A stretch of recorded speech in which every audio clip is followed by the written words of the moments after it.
ಎಲ್ಲರಿಗೂ MCQ master ಕ್ವಿಜ್ಗೆ ಸ್ವಾಗತ.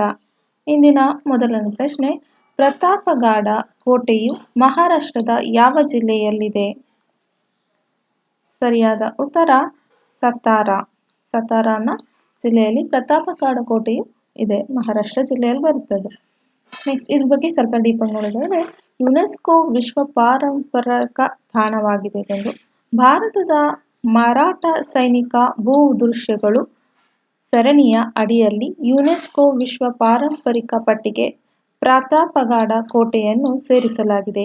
ಕೋಟೆಯ ಮೂಲ ಸ್ವರೂಪಕ್ಕೆ ಧಕ್ಕೆಯಾಗದಂತೆ ಅದರ ಸಂರಕ್ಷಣೆ ಮತ್ತು ಪ್ರವಾಸೋದ್ಯಮ ಅಭಿವೃದ್ಧಿಗಾಗಿ 127 ಕೋಟಿ ವೆಚ್ಚದ ಬೃಹತ್ ಯೋಜನೆಯನ್ನು ಹಮ್ಮಿಕೊಳ್ಳಲಾಗಿದೆ. ವೀರ ಜೀವಾಜಿ ಮಹಾಲೆ ಸ್ಮಾರಕ. ಪ್ರತಾಪಗಾಡದ ಪಾದತಳದಲ್ಲಿ ಛತ್ರಪತಿ ಶಿವಾಜಿ ಮಹಾರಾಜರ ನಿಷ್ಠಾವಂತ ಅಂಗರಕ್ಷಕರಾಗಿದ್ದ ವೀರ ಜೀವಾಜಿ ಮಹಾಲೆ ಅವರ ಸ್ಮಾರಕ ನಿರ್ಮಾಣಕ್ಕೆ ಮಹಾರಾಷ್ಟ್ರ ಸರ್ಕಾರ ಅನುಮೋದನೆ ನೀಡಿದೆ. 1659ರ ಪ್ರತಾಪಗಾಡ ಯುದ್ಧದಲ್ಲಿ ಅಫ್ಜಲ್ ಖಾನ್ ಸೈನಿಕ ಸೈಯದ್ ಬಂದಾನಿನಿಂದ ಶಿವಾಜಿ ಮಹಾರಾಜರನ್ನು ಜೀವಾಜಿ ಮಹಾಲೆ ರಕ್ಷಿಸಿದರು. ನೆನಪಿಡಬೇಕಾದ ಅಂಶ ಏನಂದ್ರೆ, ಪ್ರತಿಯೊಂದು ವರ್ಷ ನವೆಂಬರ್ 10ರಂದು ಪ್ರತಾಪಗಾಡದ ವಿಜಯದ ನೆನಪಿಗಾಗಿ ಶಿವ ಪ್ರತಾಪ ದಿನ ಎಂದು ಆಚರಿಸಲಾಗುತ್ತದೆ. ಸ್ಥಳ ಇದು ಪ್ರತಾಪಗಾಡ ಫೋರ್ಟ್ ಎಲ್ಲಿದೆ ಅಂದ್ರೆ ಸತಾರಾ ಜಿಲ್ಲೆ, ಮಹಾರಾಷ್ಟ್ರ, ಪಶ್ಚಿಮ ಘಟ್ಟದ ಮಹಾಬಲೇಶ್ವರ ಬಳಿ ಇದೆ. ಇದ್ರ ನಿರ್ಮಾಣ ಯಾವಾಗ ಆಗಿರೋದು? ಕ್ರಿಸ್ತಶಕ 1656ರಲ್ಲಿ ಕಟ್ಟಿಸಿದವರು ಛತ್ರಪತಿ ಶಿವಾಜಿ ಮಹಾರಾಜರ ಸೂಚನೆಯಂತೆ ಪ್ರಧಾನ ಮಂತ್ರಿ ಮೊರೇಪಂತ್ ತ್ರಿಂಬಕ್ ಪಿಂಗಳೆ ಅವರು ಕಟ್ಟಿಸಿದರು. ಪ್ರಸಿದ್ಧ ಯುದ್ಧ ಪ್ರತಾಪಗಾಡ ಕದನ ನವೆಂಬರ್ 10, 1659ರಲ್ಲಿ ನಡೆದಿರೋದು. ಶಿವಾಜಿ ಮಹಾರಾಜರು ಮತ್ತು ಬಿಜಾಪುರದ ಆದಿಲ್ ಶಾಹಿ ದಂಡನಾಯಕ ಅಫಜಲ್ ಖಾನ್ ನಡುವೆ ನಡೆಯಿತು. ದೇವಾಲಯ. ಕೋಟೆಯ ಕೆಳಭಾಗದಲ್ಲಿ ತುಳಜಾಭವಾನಿ ದೇವಾಲಯವಿದೆ. ಬ್ರಿಟಿಷ್ ಆಡಳಿತ. 1818ರಲ್ಲಿ ಮೂರನೇ ಆಂಗ್ಲೋ ಮರಾಠ ಯುದ್ಧದ ನಂತರ ಕೋಟೆಯು ಬ್ರಿಟಿಷರ ವಶವಾಯಿತು.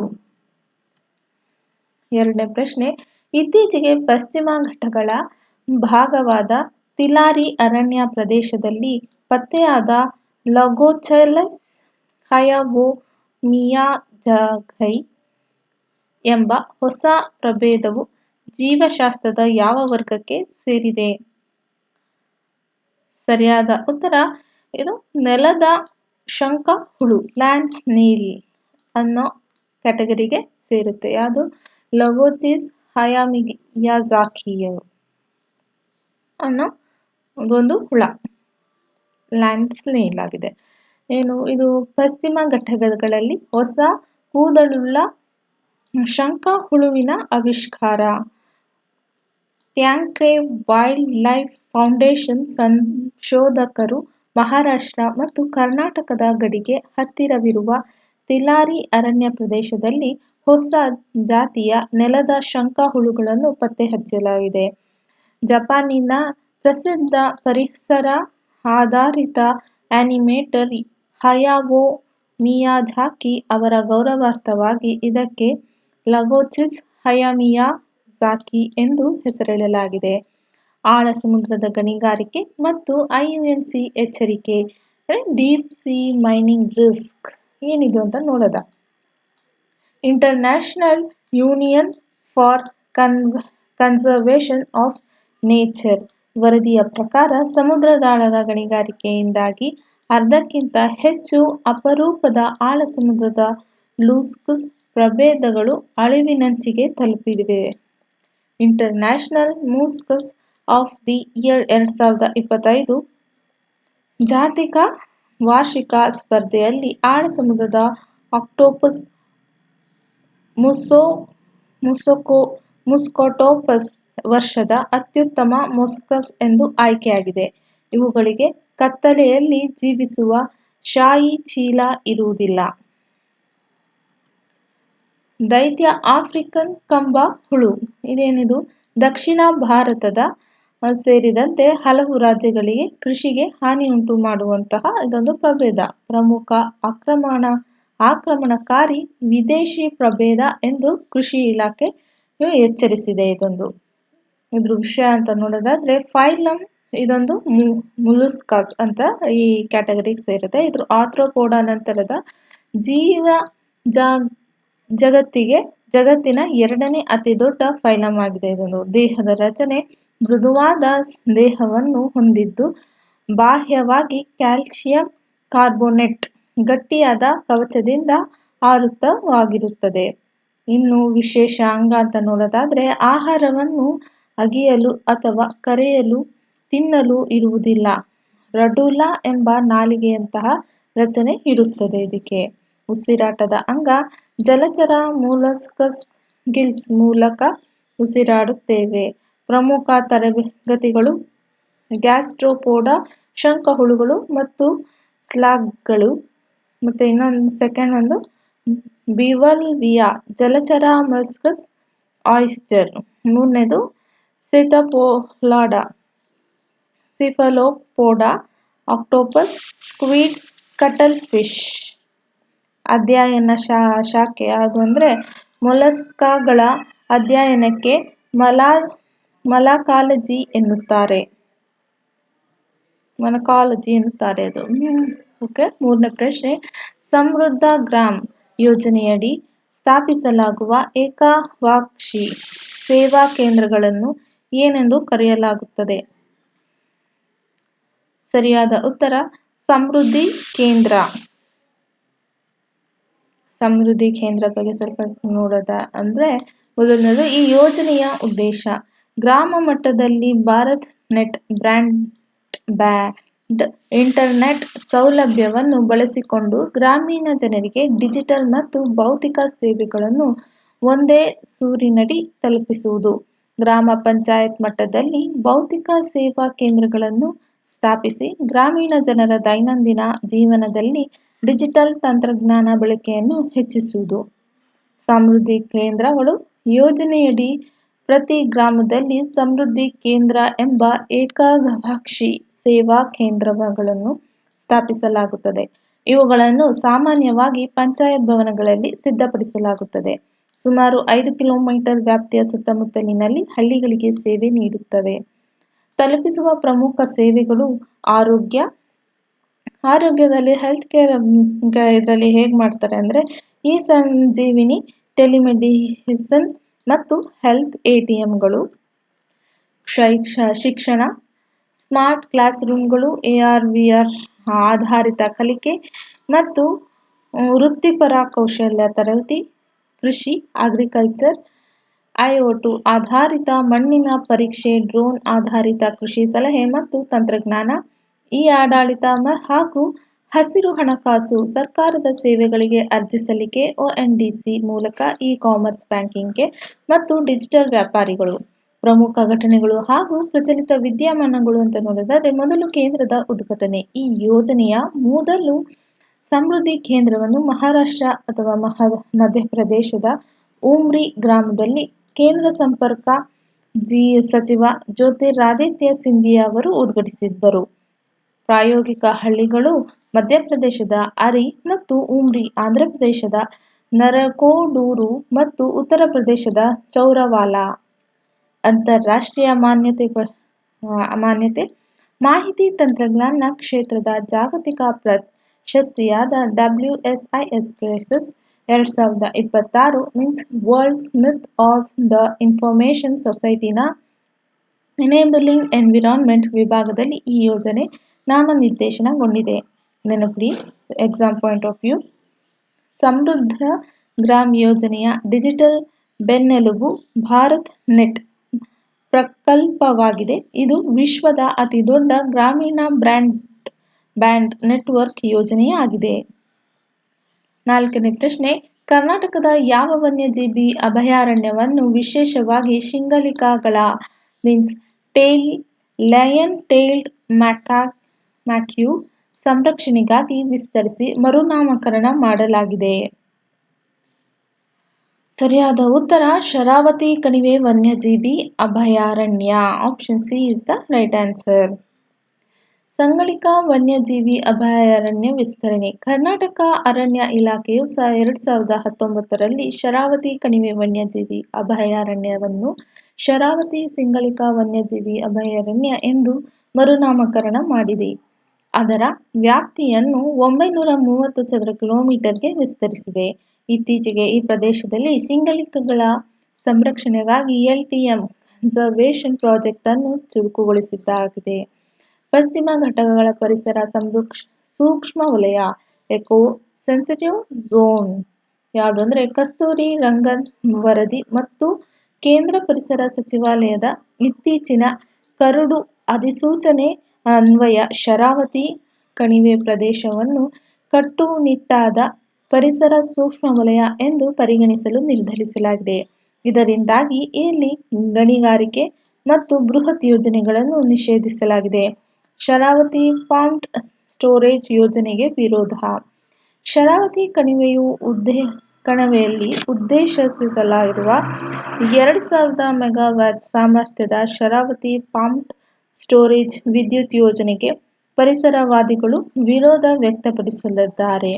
ಈ ಯೋಜನೆಯಿಂದ ಸಿಂಗಳಿಕ ನೈಸರ್ಗಿಕ ಆವಾಸಸ್ಥಾನ ನಾಶವಾಗುವ ಆತಂಕವಿದೆ. ಸಿಂಗಳಿಕದ ವೈಜ್ಞಾನಿಕ ಹೆಸರು ಮಕಾಕಾ ಸಿಲಿನಸ್. ಸ್ಥಾನಮಾನ ಕೊಟ್ಟಿರೋದು IUCN ಸ್ಟೇಟಸ್ ಇಂದ ಅಳಿವಿನಂಚಿರುವ ಪ್ರಭೇದ. ಸ್ಥಳೀಯತೆ ಇದು ಕೇವಲ ಭಾರತದ ಪಶ್ಚಿಮ ಘಟ್ಟದಲ್ಲಿ ಮೀನ್ಸ್ ಕರ್ನಾಟಕ, ಕೇರಳ, ತಮಿಳುನಾಡು ಮಾತ್ರ ಸೀಮಿತವಾದ ಜೀವಿಯಾಗಿದೆ. ವಿಶೇಷ ಲಕ್ಷಣ ಪ್ರಮುಖ ಸುತ್ತಲೂ ಸಿಂಹದಂತಹ ಬೆಳ್ಳಿಯ ಬಣ್ಣ, ಕೂದಲು ಮತ್ತು ಸಿಂಹಬಾಲದಂತಹ ರಚನೆ. ಅಭಯಾರಣ್ಯದ ಸ್ಥಳ ಶಿವಮೊಗ್ಗ ಜಿಲ್ಲೆ, ಕರ್ನಾಟಕ. ಸಂಬಂಧಿಸಿದ ನದಿ ಶರಾವತಿ ನದಿ ಲಿಂಗಮಕ್ಕಿ ಜಲಾಶಯದ ಹಿನ್ನಿರುವ ಪ್ರದೇಶ. ಪ್ರಶ್ನೆ 5. ಸೈನೋಬ್ಯಾಕ್ಟೀರಿಯಾವನ್ನು ಏನೆಂದು ಕರೆಯಲಾಗುತ್ತದೆ? ಸರಿಯಾದ ಉತ್ತರ ನೀಲಿ ಹಸಿರು ಪಾಚಿ. ಏನಿದು ಅಂತ ನೋಡೋಣ. ನೀಲಿ ಹಸಿರು ಪಾಚಿ ಎಂದು ಕರೆಯುತ್ತಾರೆ. ಭೂಮಿಯ ಮೇಲೆ ಆಮ್ಲಜನಕ ಉತ್ಪಾದನೆ ಮಾಡಿದ ಮೊದಲ ಜೀವಿ. 2.5 ಶತಕೋ 2.5 ಕೋಟಿ ವರ್ಷಗಳ ಹಿಂದೆ ಗ್ರೇಟ್ ಆಕ್ಸಿಡೈಸೇಷನ್ ಈವೆಂಟ್ಗೆ ಕಾರಣವಾಗಿದೆ. ಅಬೌಟ್ ಕ್ಯಾನೋಬ್ಯಾಕ್ಟೀರಿಯಾ ಅಂತ ನೋಡೋದಾದ್ರೆ ಇವುಗಳನ್ನು ನೀಲಿ ಹಸಿರು ಪಾಚಿ ಎಂದು ಕರೆಯಲಾಗುತ್ತದೆ. ಇವು ಎಲ್ಲಾ ರೀತಿಯ ನೀರಿನಲ್ಲಿಯೂ ನೈಸರ್ಗಿಕವಾಗಿ ಕಂಡುಬರುವಂತಹ ಸೂಕ್ಷ್ಮ ಜೀವಿಗಳಾಗಿದೆ. ಇವು 3.5 ಶತಕೋಟಿ ವರ್ಷಗಳಿಗಿಂತಲೂ ಹಳೆಯದಾದ ಇದುವರೆಗೆ ತಿಳಿದಿರುವ ಅತ್ಯಂತ ಹಳೆಯ ಪೀಳಿಗೆಗಳೆಂಬ ಹೆಗ್ಗಳಿಕೆಯನ್ನು ಹೊಂದಿದೆ. ಆವಾಸಸ್ಥಾನ ಈ ಏಕಕೋಶೀಯ ಜೀವಿಗಳು ಸಿಹಿ ನೀರು, ಉಪ್ಪು ನೀರು, ಮಿಶ್ರಿತ ನೀರು, ಸಿಹಿ ಉಪ್ಪು ನೀರಿನ ಮಿಶ್ರಣ ಹಾಗೂ ಸಮುದ್ರದ ನೀರಿನಲ್ಲಿ ವಾಸಿಸುತ್ತದೆ. ಮುಂದಿನ ಪ್ರಶ್ನೆ ಫೈನಾನ್ಷಿಯಲ್ ಇಂಟೆಲಿಜೆನ್ಸ್ ಯೂನಿಟ್ ಇಂಡಿಯಾ ಯಾವ ಕೇಂದ್ರ ಸಚಿವಾಲಯದ ಅಡಿಯಲ್ಲಿ ಕಾರ್ಯನಿರ್ವಹಿಸುತ್ತದೆ? ಸರಿಯಾದ ಉತ್ತರ ಹಣಕಾಸು ಸಚಿವಾಲಯ. Option B is the right answer. ಪ್ರಮುಖ ವಿಷಯ ಅಂತ ನೋಡೋದಾದ್ರೆ ಇದು ಸ್ಥಾಪನೆಯಾಗಿರೋದು ನವೆಂಬರ್ 18, 2004ರಲ್ಲಿ. ಈ ಸಚಿವಾಲಯ ಯಾವ ಮಿನಿಸ್ಟ್ರಿ ಅಂಡರ್ ಬರುತ್ತೆ ಅಂದ್ರೆ ಹಣಕಾಸು ಸಚಿವಾಲಯ, department of revenue, minister of finance. ವರದಿ ಸಲ್ಲಿಕೆ ಹಣಕಾಸು ಸಚಿವರ ಅಧ್ಯಕ್ಷತೆಯ ಆರ್ಥಿಕತಾ ಗುಪ್ತಚರ ಮಂಡಳಿಗೆ ನೇರವಾಗಿ ವರದಿ ಸಲ್ಲಿಸುತ್ತದೆ. ಮುಖ್ಯ ಕಾರ್ಯನಿರ್ವಾಹಕರು, ನಿರ್ದೇಶಕರು IRS ದರ್ಜೆಯ ಅಧಿಕಾರಿಗಳು. ಮುಖ್ಯ ಕಾರ್ಯಕ್ರಮಗಳು ಏನೇನಿರುತ್ತೆ ಅಂತ ನೋಡೋದಾದ್ರೆ ಬ್ಯಾಂಕ್ಗಳು, ವಿಮಾ ಸಂಸ್ಥೆಗಳು, ಷೇರು ಮಾರುಕಟ್ಟೆ ಮತ್ತು ಕ್ರಿಪ್ಟೋ ಆಸ್ತಿ ಸೇವಾದಾರರಿಂದ ವರದಿಯನ್ನು ಸಂಗ್ರಹಿಸುವುದು. STR means suspicious transaction reports, ಅನುಮಾನಾಸ್ಪದ ವಹಿವಾಟು ವರದಿ. CTR ಕ್ಯಾಶ್ ಟ್ರಾನ್ಸಾಕ್ಷನ್ ರಿಪೋರ್ಟ್ಸ್, ನಗದು ವಹಿವಾಟು ವರದಿ. CBWTR cross border wire transfer reports, ಗಡಿಯಾಚೆಗಿನ ವೈರ್ ವರ್ಗಾವಣೆ ವರದಿ. ಅನಾಲಿಸಿಸ್ ಅಂತ ನೋಡೋದಾದ್ರೆ ಕಾನೂನು ಬಾಹಿರ ಹಣ ವರ್ಗಾವಣೆ ಮತ್ತು ಭಯೋತ್ಪಾದನೆಗೆ ಹಣಕಾಸು ನೆರವು ನೀಡುವುದನ್ನು ಪತ್ತೆಹಚ್ಚಲು ಹಣಕಾಸು ಡೇಟಾವನ್ನು ವಿಶ್ಲೇಷಿಸುತ್ತದೆ. ಸಿಬಿಐ, ಜಾರಿ ನಿರ್ದೇಶನಾಲಯ, ಆಯಕರ ಇಲಾಖೆ, ಇನ್ಕಮ್ ಟ್ಯಾಕ್ಸ್ ಹಾಗೂ ಜಾಗತಿಕ ಸಂಸ್ಥೆಗಳೊಂದಿಗೆ ಅನುಮಾನಾಸ್ಪದ ಹಣಕಾಸು ಮಾಹಿತಿಯನ್ನು ಹಂಚಿಕೊಳ್ಳುತ್ತದೆ. ಇತ್ತೀಚಿನ ವಿದ್ಯಮಾನ ಕರೆಂಟ್ ಅಫೇರ್ಸ್ ನೋಡೋದಾದ್ರೆ ಇದು ಯಾಕೆ ಬಂತು ಅಂದರೆ ಅಂಡರ್ 14C ಯೊಂದಿಗೆ ಒಪ್ಪಂದ means MOU with Indian cyber crime coordination centre. Cyber ವಂಚನೆ ಮತ್ತು ಹಣಕಾಸು ಅಪರಾಧಗಳನ್ನು ತಡೆಯಲು FIUIND ಮತ್ತು ಗೃಹ ಸಚಿವಾಲಯದ 14C ನಡುವೆ ಮಹತ್ವದ ತಿಳುವಳಿಕಾ ಒಪ್ಪಂದಕ್ಕೆ ಸಹಿ ಹಾಕಲಿದೆ. ಅಂತಾರಾಷ್ಟ್ರೀಯ ಮಾನ್ಯತೆ ಜಾಗತಿಕ ಎಂಗ್ಮೌಂಟ್ ಗ್ರೂಪ್ ನೀಡುವ ಪ್ರತಿಷ್ಠಿತ BECA ಪ್ರಶಸ್ತಿಯನ್ನು FIUIND ತನ್ನ ಸೈಬರ್ ವಂಚನೆ ತನಿಖಾ ವಿಶ್ಲೇಷಣೆಗಾಗಿ ಪಡೆದುಕೊಂಡಿದೆ. ಫೈನೆಟ್ 2.0 ಪೋರ್ಟಲ್ ಅಂತ ನೋಡೋದಾದ್ರೆ ಇದು ಒಂದು ಕೃತಕ ಬುದ್ಧಿಮತ್ತೆ ಮತ್ತು ಅಡ್ವಾನ್ಸ್ಡ್ ಡೇಟಾ ಅನಾಲಿಟಿಕ್ಸ್ ಹೊಂದಿರುವ ನೂತನ ಫಿನ್ನೆಟ್ 2.0 ಪೋರ್ಟಲ್ ಮೂಲಕ ಅನುಮಾನಾಸ್ಪದ ವಹಿವಾಟುಗಳನ್ನು ನೈಜ ಸಮಯದಲ್ಲಿ ಟ್ರ್ಯಾಕ್ ಮಾಡಲಾಗುತ್ತದೆ. ಪ್ರಶ್ನೆ 7. ಹೀಲಿಯಂ ಅನಿಲಕ್ಕೆ ಸಂಬಂಧಿಸಿದಂತೆ ಕೆಳಗಿನ ಹೇಳಿಕೆಗಳಲ್ಲಿ ಯಾವುದು ಸರಿಯಾಗಿದೆ? ಮೊದಲನೇ ಹೇಳಿಕೆ, ಇದು ಆವರ್ತಕ ಕೋಷ್ಟಕದಲ್ಲಿ ಅತ್ಯಂತ ಕಡಿಮೆ ಕುದಿಯುವ ಬಿಂದು ಹೊಂದಿರುವ ಮೂಲಭೂತ ಧಾತುವಾಗಿದೆ. ಎರಡನೇ ಆಪ್ಷನ್, ಭೂಮಿಯ ಆಳದಲ್ಲಿ ಯುರೇನಿಯಂ ಮತ್ತು ಥೋರಿಯಂಗಳ ವಿಕಿರಣಶೀಲ ಕ್ಷಯಿಸುವಿಕೆಯಿಂದ ಇದು ಉತ್ಪತ್ತಿಯಾಗುತ್ತದೆ. ಆಸ್ಪತ್ರೆಗಳ MIR ಸ್ಕ್ಯಾನಿಂಗ್ಗಳಲ್ಲಿ ಸೂಪರ್ ಕಂಡಕ್ಟಿಂಗ್ ಮ್ಯಾಗ್ನೆಟ್ಗಳನ್ನು ತಂಪಾಗಿಸಲು ದ್ರವ ಹೀಲಿಯಂ ಬಳಸಲಾಗುತ್ತದೆ. ಯಾವ ಆಪ್ಷನ್ಸ್ ಕರೆಕ್ಟ್ ಆಗಿದೆ? A, B, 1, 2, 3 ಆಪ್ಷನ್ಸ್ ಅಲ್ಲಿ ಯಾವ್ದು ಕರೆಕ್ಟ್ ಇದೆ? ಆಪ್ಷನ್ A ಏನು ಹೇಳುತ್ತೆ 1 ಮತ್ತು 2 ಮಾತ್ರ ಸರಿ. ಆಪ್ಷನ್ B 2 ಮತ್ತು 3 ಮಾತ್ರ ಸರಿಯಾಗಿದೆ ಆಪ್ಷನ್ಸ್. ಆಪ್ಷನ್ C 1 ಮತ್ತು 3 ಮಾತ್ರ. ಆಪ್ಷನ್ ಡಿ ಎಲ್ಲವೂ 1, 2, 3 3 ಆಪ್ಷನ್ಸ್ ಸರಿ ಇದೆ. ಸರಿಯಾದ ಉತ್ತರ 1, 2, 3 3 ಆಪ್ಷನ್ಸ್ ಕೂಡ ಸರಿಯಾದ ಉತ್ತರವಾಗಿದೆ. ಅಂದರೆ ಕರೆಕ್ಟ್ ಸೆಂಟೆನ್ಸ್ ಹೀಲಿಯಂ ಬಗ್ಗೆ ಕರೆಕ್ಟ್ ಆಗಿದೆ ಅಂತ ಹೇಳ್ತಿದೆ. ಇನ್ನು ಹೀಲಿಯಂ ಬಗ್ಗೆ ನಾವು ತಿಳ್ಕೊಳ್ಳೋದಾದ್ರೆ ಪರಮಾಣು ಸಂಖ್ಯೆ ಮತ್ತೆ ಸಂಕೇತ, ಪರಮಾಣು ಸಂಕೇತ He ಮತ್ತೆ ಇದ್ರ ನಂಬರ್ ಏನೋ ಸ್ವಲ್ಪ ತಪ್ಪಾಗಿದೆ, ಇದೊಂದು ಬಿಟ್ಟಿರಿ. ಇದೊಂದು ನೋಬಲ್ ಗ್ಯಾಸು, ಹೀಲಿಯಂದು ಸಿಂಬಲ್ ಬಂದು He ಮತ್ತೆ ಇದ್ರದ್ದು 90 ಸಂಖ್ಯೆ ಆಮೇಲೆ ಲಾಸ್ಟಲ್ಲಿ ಹೇಳ್ತೀನಿ. 96 ಅಂತ ಏನೋ ಬರುತ್ತೆ. ವಿಶೇಷ ಭೌತಿಕ ಗುಣ, ಭೂಮಿಯ ಮೇಲಿರುವ ಎಲ್ಲ ಮೂಲಭೂತ ಬಿಂದುಗಳಲ್ಲಿ ಅತ್ಯಂತ ಕಡಿಮೆ ಕುದಿಯುವ ಬಿಂದು ಹೊಂದಿದೆ. ಉತ್ಪಾದಿತ ಮೂಲ, ಭೂಮಿಯ ತೊಗಟೆಯಲ್ಲಿ ಯುರೇನಿಯಂ ಮತ್ತು ಥೋರಿಯಂಗಳ ವಿಕಿರಣಶೀಲ ಕ್ಷಯಿಸುವಿಕೆಯಿಂದ ಹೊರಹೊಮ್ಮುವ ಆಲ್ಫಾ ಕಣಕಗಳಿಂದ ನೈಸರ್ಗಿಕವಾಗಿ ಉತ್ಪತ್ತಿಯಾಗುತ್ತದೆ. ಮತ್ತೆ ಪುನರುತ್ಪಾದಿಸಲಾದ ಸಂಪನ್ಮೂಲ, ಇದು ಏನು ಅಂದರೆ ಇದು ಅನಿಲ ರೂಪದಲ್ಲಿದ್ದು ಒಮ್ಮೆ ವಾತಾವರಣಕ್ಕೆ ಹೊರಹಾಕಲ್ಪಟ್ಟಿರುತ್ತದೆ. ಭೂಮಿಯ ಗುರುತ್ವಾಕರ್ಷಣೆಯನ್ನು ಮೀರಿ ಬಾಹ್ಯಾಕಾಶಕ್ಕೆ ಹಾರಿ ಹೋಗುತ್ತದೆ ಅಂತ ಹೇಳ್ತಿದೆ.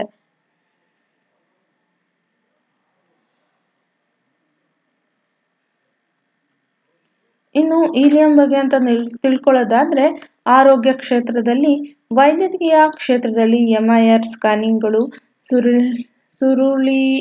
ಸುರುಳಿಗಳನ್ನು ಅತ್ಯಂತ ತಂಪಾಗಿಸಲು ದ್ರವ ಹೀಲಿಯಂ ಅಗತ್ಯವಾಗಿರುತ್ತದೆ. ಇನ್ನು ಬಾಹ್ಯಾಕಾಶ ತಂತ್ರಜ್ಞಾನ, ಇಸ್ರೋ, ನಾಸಾ ಮತ್ತು ಸ್ಪೇಸ್ಎಕ್ಸ್ ನಂತಹ ಸಂಸ್ಥೆಗಳು ರಾಕೆಟ್ ಇಂಧನ ಟ್ಯಾಂಕ್ಗಳ ಒತ್ತಡ ನಿಯಂತ್ರಣಕ್ಕೆ ಬಳಸುತ್ತವೆ. ಮತ್ತೆ ಉನ್ನತ ತಂತ್ರಜ್ಞಾನದಂತ ನೋಡೋದಾದ್ರೆ ಚಿಪ್ಸ್, ಸೆಮಿಕಂಡಕ್ಟರ್ ತಯಾರಿಕೆಯಲ್ಲಿ ಮತ್ತು ಕ್ವಾಂಟಮ್ ಕಂಪ್ಯೂಟರ್ಗಳ ತಂಪಾಗಿಸುವಿಕೆಯಲ್ಲಿ ಬಳಸಲಾಗುತ್ತದೆ. ಆಳ ಸಮುದ್ರ ಧುಮುಕುವಿಕೆ, ಡೈವರ್ ಉಸಿರಾಟಕ್ಕೆ ಹೀಲಿಯಾಕ್ಸ್ ಮಿಶ್ರಣ ಬಳಸಲಾಗುತ್ತದೆ. ಇನ್ನು ಯಾಕೆ ಇದು ಪ್ರಸ್ತುತ ಕರೆಂಟ್ ಅಫೇರ್ಸ್ ಏನು ಅಂತ ನೋಡೋದಾದ್ರೆ, ಜಾಗತಿಕ ಪೂರೈಕೆ ಬಿಕ್ಕಟ್ಟು, ಗ್ಲೋಬಲ್ ಹೀಲಿಯಂ ಕ್ರೈಸಿಸ್. ಪಶ್ಚಿಮ ಏಷ್ಯಾದ ಯುದ್ಧ ಭೀತಿಯಿಂದಾಗಿ ಜಗತ್ತಿನ 33% ಹೀಲಿಯಂ ಪೂರೈಸುವ ಕತಾರ್ನ ರಸ್ ಲಫಾನ್ ಇಂಧನ ಸಂಕೀರ್ಣದಲ್ಲಿ ಪೂರೈಕೆ ವ್ಯತ್ಯಯ ಆಗಲಿದೆ. ಇದರಿಂದ ಜಾಗತಿಕವಾಗಿ ಮತ್ತು ಭಾರತದಲ್ಲಿ ಹೀಲಿಯಂ ಬೆಲೆ ಶೇಕಡಾ 30% ರಿಂದ 50% ರಷ್ಟು ಏರಿಕೆಯಾಗಿದೆ. ಚೀನಾದ ರಫ್ತು ನಿಷೇಧ. ಚೀನಾ ದೇಶವು ತನ್ನ ದೇಶೀಯ ಎಐ ಚಿಪ್ ತಯಾರಿಕೆ ಮತ್ತು ಸೆಮಿಕಂಡಕ್ಟರ್ ಕ್ಷೇತ್ರಕ್ಕಾಗಿ ಹೀಲಿಯಂ ರಫ್ತಿನ ಮೇಲೆ ತಾತ್ಕಾಲಿಕ ನಿಷೇಧ ಹೇರಿದೆ. ಭಾರತದ ಸ್ವಾವಲಂಬನೆ ಮತ್ತು ಪರಿಸ್ಥಿತಿ ಹೇಗಿದೆ ಅಂತ ನೋಡೋದಾದ್ರೆ, ಭಾರತವು ತನ್ನ ಹೀಲಿಯಂ ಅಗತ್ಯಕ್ಕಾಗಿ 100% ಆಮದಿನ ಮೇಲೆ ಅವಲಂಬಿತವಾಗಿದೆ. ಭಾರತದ ಬಕ್ರೇಶ್ವರ ಇದು ಪಶ್ಚಿಮ ಬಂಗಾಳದಲ್ಲಿದೆ, ಉಷ್ಣ ಕಾರಂಜಿಗಳಲ್ಲಿ ಮತ್ತು ರಾಜ್ಮಹಲ್ ಅಗ್ನಿಪರ್ವತ ಪಾತ್ರದಲ್ಲಿ ಹೀಲಿಯಂ ನಿಕ್ಷೇಪಗಳಿದ್ದು, ಇವುಗಳಲ್ಲಿ ಹೀಲಿಯಂ ಹೊರತೆಗೆಯಲು ಭಾಭಾ ಪರಮಾಣು ಸಂಶೋಧನಾ ಕೇಂದ್ರ ಪ್ರಯೋಗಗಳನ್ನು ನಡೆಸುತ್ತಿದೆ. ಇನ್ನು ಹೀಲಿಯಂ ಸಿಂಬಲ್ ಬಂದು He. Helium symbol He. ಮತ್ತೆ ಆಟೋಮಿಕ್ ನಂಬರ್ ಏನು ಅಂದರೆ 2. Atomic number 2. ಇದು ಆಟೋಮಿಕ್ ವೆಯ್ಟ್ ಎಷ್ಟು ಬರುತ್ತೆ ಅಂದರೆ 4.0026.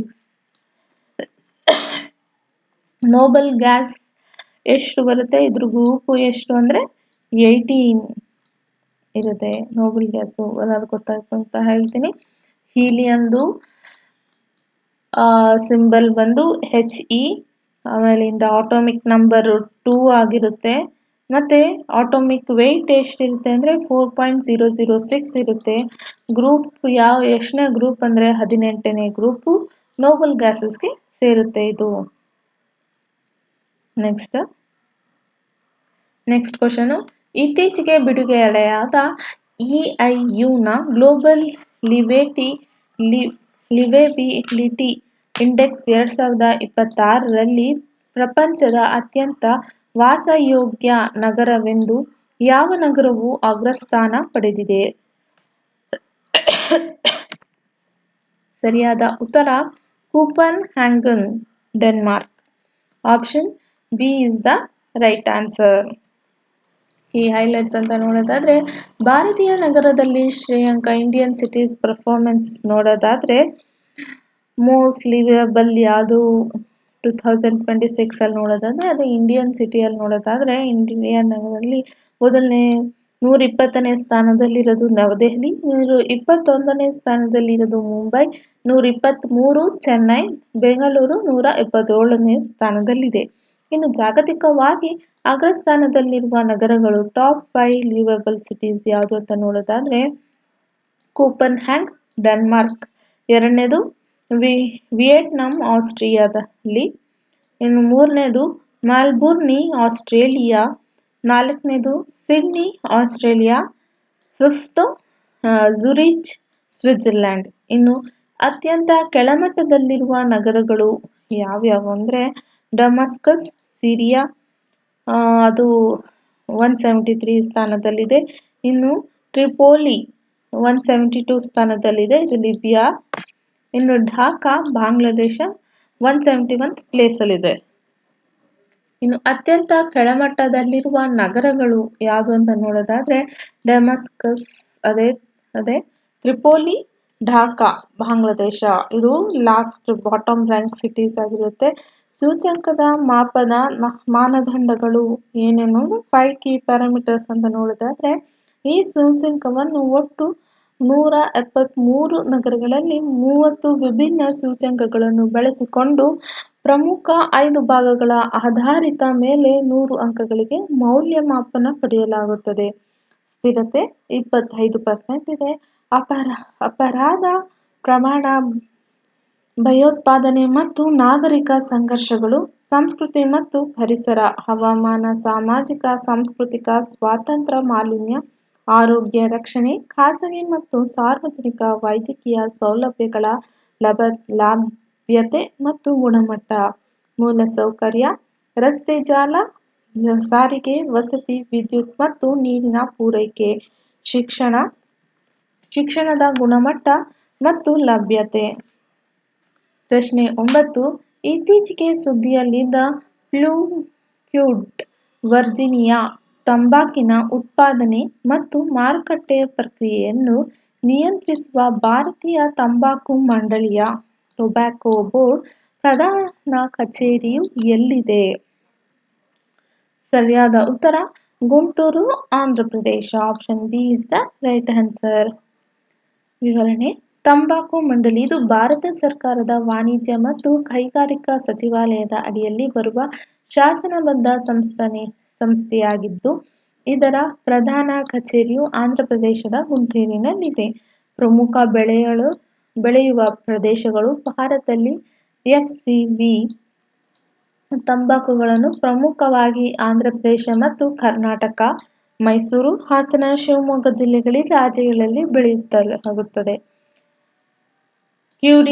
ಕ್ಯೂರಿಂಗ್ ತಂತ್ರಜ್ಞಾನ: ಕಟಾವು ಮಾಡಿದ ತಂಬಾಕು ಎಲೆಗಳನ್ನು ಬೀಸಿ, ಗಾಳಿಯ ಗೂಡುಗಳ ಮೂಲಕ ಒಣಗಿಸಿ ಅದರ ನೈಸರ್ಗಿಕ ಸಕ್ಕರೆಯಂಶ ಹಾಗೂ ಆಕರ್ಷಕ ಹೊಂಬಣ್ಣವನ್ನು ಕಾಯ್ದುಕೊಳ್ಳುವ ಪ್ರಕ್ರಿಯೆಗೆ ಫ್ಲೂಕ್ಯೂರಿಂಗ್ ಎನ್ನಲಾಗುತ್ತದೆ. ಜಾಗತಿಕ ಸ್ಥಾನ: ಭಾರತವು ವಿಶ್ವದಲ್ಲೇ ತಂಬಾಕು ಉತ್ಪಾದನೆಯಲ್ಲಿ 2ನೇ ಅತಿ ದೊಡ್ಡ ದೇಶವಾಗಿದೆ.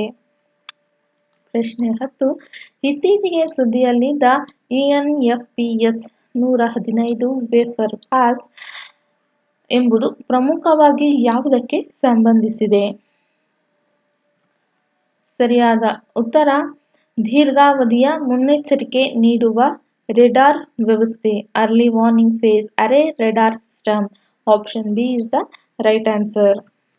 ವಿವರಣೆ: ವ್ಯಾಖ್ಯಾನ ಡೆಫಿನೇಷನ್ ಅಂತ ನೋಡೋದಾದ್ರೆ, ENFPS 115 ಪಾಸ್ ಎಂಬುದು ಅಮೆರಿಕದ ರೇಥಿಯಾನ್ ಸಂಸ್ಥೆಯು ಅಭಿವೃದ್ಧಿಪಡಿಸಿದ ಅತ್ಯಂತ ಶಕ್ತಿಶಾಲಿ ಆಲ್ ವೆದರ್ ಫೇಸ್ಡ್ ಅರೇ ರೇಡಾರ್ ವ್ಯವಸ್ಥೆಯಾಗಿದೆ. ಮುಖ್ಯ ಕಾರ್ಯಗಳು: ಕ್ಷಿಪಣಿ ಪತ್ತೆ, ಸಾಗರ ಆಧಾರಿತ ಜಲಾಂತರ್ಗಾಮಿಗಳಿಂದ ಉಡಾಯಿಸುವ ಬ್ಯಾಲಿಸ್ಟಿಕ್ ಕ್ಷಿಪಣಿಗಳನ್ನು ಹಾಗೂ ಖಂಡಾಂತರ ಬ್ಯಾಲಿಸ್ಟಿಕ್ ಕ್ಷಿಪಣಿಗಳನ್ನು ಸುಮಾರು 5,000 ಕಿಲೋಮೀಟರ್ ದೂರದಲ್ಲೇ ಪತ್ತೆ ಹಚ್ಚುವುದು. ಬಾಹ್ಯಾಕಾಶ ಕಣ್ಗಾವಲು: ಭೂಮಿಯ ಕೆಳಕಕ್ಷೆಯಲ್ಲಿರುವ ಲೋ ಅರ್ತ್ ಆರ್ಬಿಟ್ ಉಪಗ್ರಹಗಳು ಹಾಗೂ ಬಾಹ್ಯಾಕಾಶ ತ್ಯಾಜ್ಯಗಳನ್ನು ಟ್ರ್ಯಾಕ್ ಮಾಡುವುದು. ತಂತ್ರಜ್ಞಾನ: ಇದು ಯಾವುದೇ ಭೌತಿಕ ತಿರುಗುವಿಕೆಯ ಅಗತ್ಯವಿಲ್ಲದೆ ವಿದ್ಯುನ್ಮಾನವಾಗಿ ರೇಡಾರ್ ಕಿರಣಗಳನ್ನು ತಿರುಗಿಸಿ ಕ್ಷಣಮಾತ್ರದಲ್ಲಿ 1,000 ಕಿಲೋಮೀಟರ್ ವ್ಯಾಪ್ತಿಯನ್ನು ಪರಿಶೀಲಿಸುತ್ತದೆ. ಕ್ವಿಕ್ ಎಕ್ಸಾಂಪಲ್ ಅಂತ ನೋಡೋದಾದ್ರೆ, ಪಾವೆ ಪಾವ್ಸ್ ಅಕ್ರೋನಿಯಂ ವಿಸ್ತರಣೆ. ಪಾವೆ ಅಂದ್ರೆ ಪ್ರೆಷಿಯಸ್ ಆವಿಯೋನಿಕ್ಸ್ ವಿಕ್ಟೋರಿಂಗ್ ಎಕ್ವಿಪ್ಮೆಂಟ್, ಪಾವ್ಸ್ phased array warning system. Thank you. ಎಲ್ಲರಿಗೂ ಧನ್ಯವಾದ ಅಂತ ಹೇಳ್ತಾ ಮುಂದಿನ ವಿಡಿಯೋದಲ್ಲಿ ಭೇಟಿಯಾಗೋದು. ಅಲ್ಲಿವರೆಗೂ ಲೈಕ್, ಸಬ್ಸ್ಕ್ರೈಬ್ ಮತ್ತು ಶೇರ್ ಕೊಡಿ ಅಂತ ಹೇಳ್ತೀನಿ. ಮುಂದಿನ ವಿಡಿಯೋದಲ್ಲಿ ಭೇಟಿಯಾಗೋದು. Thank you.